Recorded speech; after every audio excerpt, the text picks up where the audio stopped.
tema de la compensación económica dentro de las distintas instituciones compensatorias que existen en el ordenamiento comparado.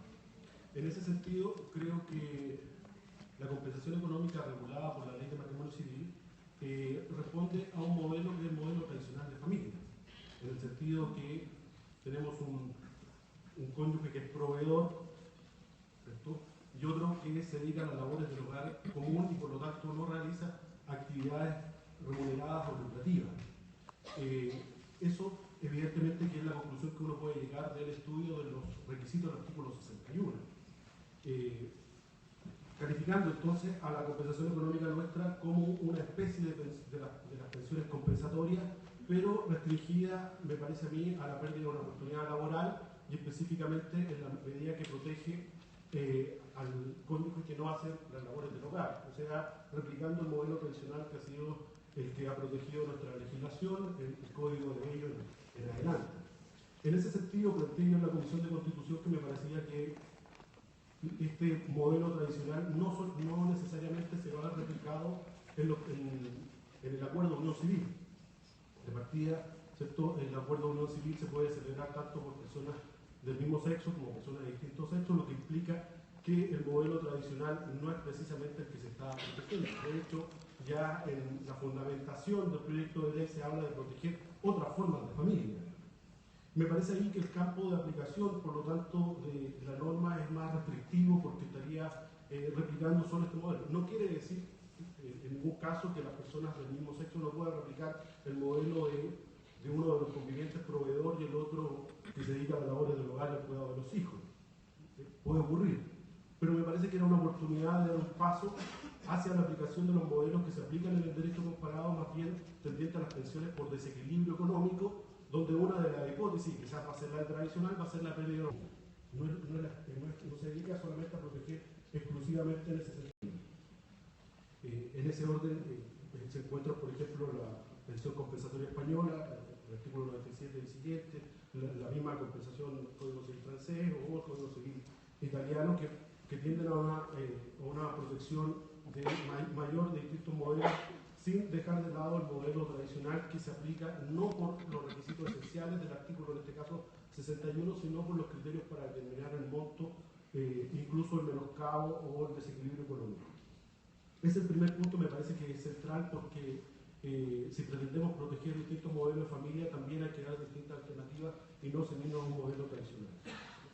El segundo punto que me gustaría analizar respecto a la compensación económica de la Ley de Acuerdo de Unión Civil tiene que ver con el estatuto normativo aplicable. Básicamente lo que se regula de compensación económica está en el artículo 27 y el artículo 27 hace remisión a los artículos 62 y 66. Excluye el 61 por una razón evidente. El inciso primero replica casi en los mismos términos lo que señala el artículo 61, ¿cierto? Como ya me refería a esa parte, me gustaría plantear la siguiente pregunta. ¿Qué pasa con los efectos tributarios? ¿Cierto? Una primera pregunta importante. ¿Se pagará impuesto a la renta, las compensaciones económicas derivadas de los acuerdos de uniones civiles? Porque para el caso de la compensación económica matrimonial fue necesario dictar una ley, después de varios años de debate en el Servicio de Impuestos Internos, que yo creo que los abogados del Servicio de Impuestos Internos, con todo respeto, saben lo mismo que sabemos nosotros de impuestos, digamos, de compensación económica. Tienen el mismo conocimiento nuestro en ese sentido y llegaron a la brillante conclusión que la compensación económica era lo más similar al daño moral. Creo que los civilistas en general, los profesores que nos dedicamos al derecho de familia, estamos casi unánimemente de acuerdo que no es daño moral. Entonces, me parece que hay una diferencia importante. Después de varios análisis, se llegó a la conclusión que la única posibilidad para que no se pagara impuesto a la renta era dictar una ley. Y además que las facultades para dictar esta ley son privativas del Poder Ejecutivo, en este caso la Presidenta de la República, que tendría que dar una iniciativa nuevamente para que se dicte una ley con un artículo, como ocurrió en esa oportunidad, tramitar toda una ley con un artículo para incorporarlo, ¿cierto?, en el artículo 17 de la ley de impuesto a la renta. En ese mismo sentido, creo que también genera dudas la aplicación del artículo 80 de la Ley de Reforma Previsional. Recordarán ustedes que la Ley 20.255 establece dos artículos que se refieren a la compensación económica. Uno es el artículo 80, que permite que en caso de una mala redacción también, ¿cierto? En caso de que exista parcialmente un menoscabo, dice la ley, se pueda hacer el traspaso de fondos de una cuenta de capitalización individual a otra, con un límite del 50% de lo que se reúne en ese caso durante el matrimonio. En este caso debería ser durante la convivencia civil o el acuerdo de unión civil, la vigencia del acuerdo de unión civil, pero tanto en el tema anterior, que tenía que ver con impuestos, como en este tema que se refiere a los fondos previsionales, son materias de derecho público, que son indisponibles para los particulares. Por lo tanto, a mí me parece que la aplicación por analogía no sería la vía, y necesariamente debería existir una reforma legal que pueda incluir estas materias en la norma, en el primer caso de la ley de pago de impuesto a la renta, para eximirlo del impuesto, y en el segundo caso para que se haga aplicable el artículo 80 también a los conviventes civiles. También de la práctica cotidiana, ¿cierto?, surge que la mayoría, un gran número de acuerdos que se celebran para poner término al juicio de compensación económica, dice la relación con el traspaso de fondos, que además no está muy bien reglamentado. Entre otras cosas, porque uno puede hacer el traspaso de fondos con un acuerdo hoy día, pero desde que se tramita el oficio del tribunal a la superintendencia de pensiones, pasa un tiempo, y en ese tiempo la persona se puede cambiar de AFP, con lo que hace ilusorio el pago de la compensación económica. También puede ocurrir, como ocurrió en una oportunidad, que varíen significativamente los fondos que tiene una persona, sobre todo los que están en los primeros fondos, que tienen una mayor inestabilidad, y que lo que se pretenda traspasar ya no esté dentro del 50% que autoriza la ley, por lo cual tampoco se podría cumplir. De todas maneras, por el tenor del artículo, del inciso segundo, del artículo 27, pareciera que solo se van a aplicar las normas de la ley de matrimonio civil, es decir, los artículos 62 a 66, quedando entonces una tercera alternativa pendiente, además del impuesto y de los fondos provisionales, que sería la posibilidad de aplicarlos a premios personales. Efectivamente, se hace referencia al artículo 66, pero el artículo 66 dice que las cuotas se consideran alimentos, no dice que se aplican los apremios, y normalmente lo que hace uno es remitirse al artículo 14, lo que habría una revisión de la revisión para llegar a la conclusión de que se puede aplicar las órdenes de arresto o el apremio, que de todas maneras no ha logrado muchos resultados en la compensación económica. Ha sido una norma que se ha justificado privar de libertad a las personas en el entendido que iba a componer al pago, pero la realidad muestra que no es así. Nosotros hemos hecho algunos estudios de los casos de los recursos de amparo que se han presentado, y que la Corte ha estimado que es procedente el arresto, y por lo tanto está dentro de las posibilidades del tribunal, pero la verdad es que las personas, si no pagan las pensiones de alimentos, menos pagan la compensación económica. Me parece que deberíamos transitar ahí a una forma de cumplimiento más efectivo en las materias de familia, tanto en alimentos como en la compensación económica, y en ese sentido hemos propuesto el tema de la creación del registro de deudores alimentarios, que se podría aplicar, Mauricio parece que coincide en esa posibilidad, que sería mucho más amplia, porque el registro de deudores alimentarios no solo estar en un registro, que no necesariamente tampoco tiene que ser público, tampoco tiene que colocar en la plaza de armas que paga los alimentos, pero me parece que no podría ser un candidato a la presidencia de la República que tenga deuda de alimentos. Entonces, lo que sí se podría establecer, y con un senador planteamos la indicación para modificar la ley de pago de pensión de alimentos en este sentido, pero estableciéndolo como un estándar de conducta, es decir, usted quiere ser funcionario público, acredite entonces con el certificado que tiene al día sus pensiones de alimentos. Quiere ser candidato a la presidencia, quiere ser diputado, quiere ser senador, quiere ser profesor, porque nosotros acá también somos funcionarios públicos, también tenemos que presentar nuestra antecedentes, también tenemos que acreditar, o quiere simplemente sacarse de una entidad, pasaporte, licencia de conducir, que es distinto que suspenderle la licencia de conducir, porque ya vemos que la suspensión de la licencia tampoco ha dado muchos resultados. Cosa distinta es que la persona tenga que ir a hacer el trámite y le digan, mire, como ocurre en todo caso con los antecedentes penales, ¿cierto? Mire, usted tiene acá una deuda de alimentos, pague la deuda y viene a sacar la licencia. ausencia. En ese sentido, un poco invertir el orden. Como me quedan muy pocos minutos, me gustaría plantear un tercer problema que se relaciona con dos más bien.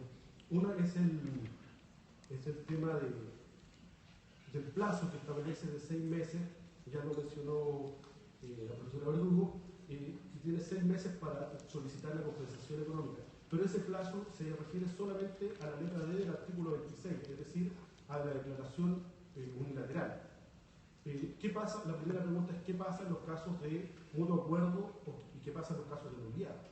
Tendríamos que entender entonces que ahí se aplicaría la regla general de prescripción, es decir, como no establece un plazo, deberíamos entender que prescribe 3 o 5 años dependiendo si es una ejecución ejecutiva o una acción ordinaria. No veo otra solución. Tampoco hay una obligación en el caso del mutuo acuerdo, que en la letra D del artículo 26, de establecer un convenio regulador, lo que hubiese sido necesario. Esto también yo comparto con Javiera, que dar una alternativa administrativa más rápida, más expedita, pero la única forma de garantizar los derechos de la familia es que en un convenio se regulen por lo menos las materias esenciales, los alimentos, en este caso podría ser la compensación económica.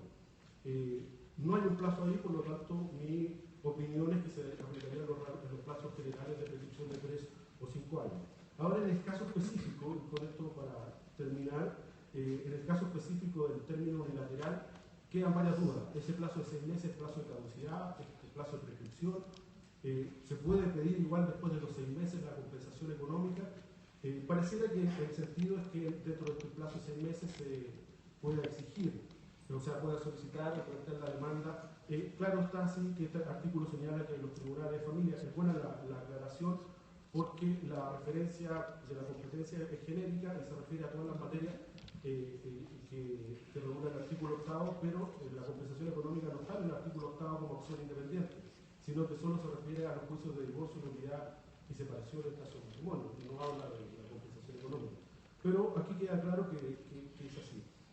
Ahora, si la persona, como señalaba Javiera, pone término por una escritura pública que se debe suscribir y que esos son los requisitos esenciales, y la notificación no es un requisito esencial, entonces podrían pasar estos 6 meses y la persona nunca se enteró que tenía derecho a compensación económica, lo que ya nos genera evidentemente un problema.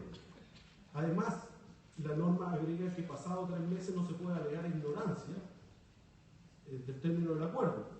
Por lo tanto, si pasaron 6 meses, ya la persona lo podría pedir, y sería lo lógico, ¿cierto?, que alguien que no quiera pagar compensación económica no notifique el término del acuerdo, porque va a esperar que pasen los 6 meses y no va a dejar a la otra persona sin acción para pedir compensación económica.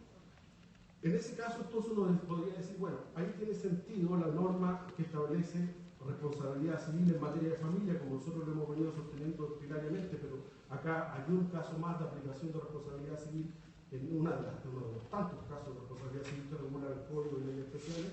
En el artículo 26, ¿cierto? Letra E, donde se establece que en todo caso dice, la falta de notificación no afectará el término del acuerdo, pero hará responsable al otro contratante negligente de los perjuicios que por ignorancia de dicho término pueda ocasionar al otro contratante. Evidentemente que si uno analiza qué perjuicios podría ser, uno de esos podría ser no ejercer la acción de compensación económica, porque transcurrió el plazo. Y uno entonces podría ejercer la acción de indemnización de perjuicios, que no es que se permita demandar compensación económica. En ese sentido estaríamos más bien en presencia de la pérdida de una oportunidad de ejercer la acción de compensación económica, por lo cual el monto debería ser significativamente menor que el haber perdido la compensación económica en su oportunidad. Y para concluir, esta norma establece otro plazo que genera confusión, que dice que después de estos 3 meses no se puede alegar ignorancia. Entonces, si pasaron 6 meses, no puede ejercer la acción de compensación económica, tampoco puede después de los 3 meses, porque ambos plazos se cuentan desde la suscripción, tampoco puede después de los 3 meses alegar ignorancia, por lo cual también nos genera dudas si se podría ejercer la acción de perjuicio después de los 3 meses, la indemnización de perjuicio después de los 3 meses. Mi interpretación en todo caso está en la lógica de que uno debe interpretar las normas a pesar de esta mala redacción y de una ley como dicen los profesores más antiguos del día lunes, poco feliz y otras expresiones. Podríamos decir que para que genere un efecto deberíamos entender que no puede alegar ignorancia en términos de acuerdo, pero sí puede ejercer la acción de indemnización de perjuicio, y como no señalaría un plazo al respecto, deberíamos nuevamente recurrir a las reglas generales de los 3 y 5 años. Bueno, solamente quería plantear algunos de estos problemas que me parecen interesantes respecto a la compensación económica. En cuanto a los otros criterios de requisitos de procedencia, cuantificación y demás, creo que ya han sido suficientemente estudiados en la ley de matrimonio civil, y ahí hay interesantes referencias a algunos autores como mi amigo el profesor Juan González, que está por ahí sentado. Muchas gracias.